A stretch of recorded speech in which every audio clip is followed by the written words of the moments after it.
আমি পড়ে আসতে বলেছিলাম। আমি বলেছিলাম যে ডিটেলসে একটুখানি পড়িয়ে দেবো, বাকি যে কোশ্চেনগুলো হবে সেখান থেকে পড়তে তোমাদের সুবিধা হবে। মূল কথা হচ্ছে একটা বোর্ডে নির্বাচন গেল, ইলেকশন হয়ে গেল, এবারে কিন্তু এটা মনে হচ্ছে না হবেই সেটা, তোমাদের মূল যে বিষয়টা রেলের কিন্তু রিক্রুটমেন্টটা শুরু হয়ে যাবে। কিসের রিক্রুটমেন্ট? রেলের রিক্রুটমেন্টটা গ্রুপ ডি, এনটিপিসি এবং loco pilot technical section, loco pilot technician এবং জুনিয়র ইঞ্জিনিয়ার সবই কিন্তু রিক্রুটমেন্ট হবে। তোমরা কিন্তু পড়ার যে লেভেলটা সেটা ভালো করে করো। ফার্স্ট ক্লাস ম্যাথ হয়েছিল, সেকেন্ড ক্লাস রিজনিং হয়েছে, থার্ড ক্লাস থেকে চলেছে। তাহলে প্রত্যেকটা ক্লাসকে ক্লাস ওয়ার্ক এবং ক্লাস টেস্ট যা যা মেসেজ পাঠাচ্ছি সেটা কিন্তু প্রত্যেকদিন নিজে পড়ে আসবে, তাহলে কিন্তু তুমি সেই জায়গায় উঠে আসতে পারবে। ঠিক আছে, বোঝা গেল ব্যাপারটা? মৌর্য আর গুপ্ত পিরিয়ড আলোচনা করার আগে আমি যে বেসিক জায়গাটা পড়িয়েছিলাম 2-4টে কোশ্চেন করে আমি সেখান থেকে বেরিয়ে যাব। তুমি বলো প্রথম, আমরা যখন বৌদ্ধ আর জৈন পড়িয়েছিলাম, বৌদ্ধ আর জৈন পড়িয়েছিলাম, তাই তো? তো বৌদ্ধদের ধর্মের হেড কে আছে? কি নাম তার? বুদ্ধদেব, তাই তো? আর জৈনদের কে আছে? মহাবীর। তাহলে আমি যখন তোমাকে এটা পড়িয়েছিলাম কেউ বলবে না যাকে ধর্ম সে বলবে। তো বুদ্ধদেবের জন্ম আর মৃত্যু কোথায় তুমি বলো?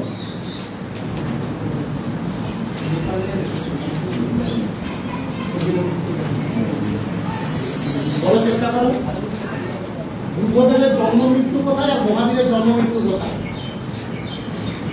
কলিকা ধর্মে একদম লাস্টে যে আছো তুমি বলো। হ্যাঁ, জন্ম আর মৃত্যু।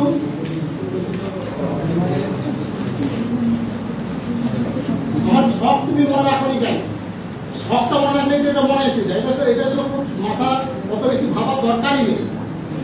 কলিকা বলো, কোথায় জন্ম কোথায় মৃত্যু? হ্যাঁ, না শখটা না ভুল হচ্ছে। শখটা কি বলেছিলাম? অতিরিক্ত গরম, প্রচন্ড গরম, তার মধ্যে তোমরা এসছো। বলো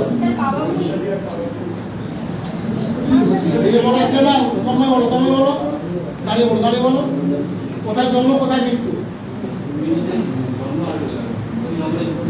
হ্যাঁ, আর মহাবীরের?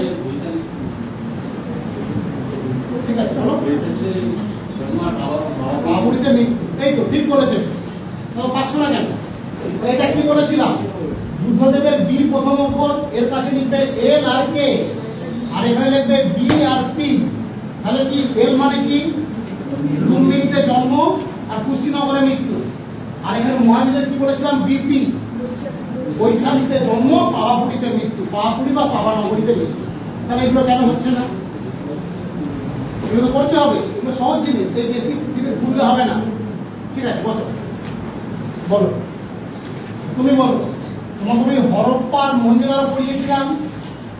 হরপ্পার মেন ফিচার্স কি আর মহেঞ্জোদারোর মেন ফিচার্স? হরপ্পা যে একটা সভ্যতা, এর মূল ফিচার্সটা কি, মূল বৈশিষ্ট্যটা কি?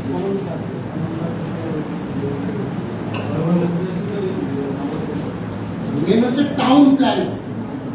হরপ্পার মেন হচ্ছে টাউন প্ল্যানিং। আর মহেঞ্জোদারো, এবার এই যে টাউন প্ল্যানিং আছে এর মধ্যে আরেকটা বিষয় আছে।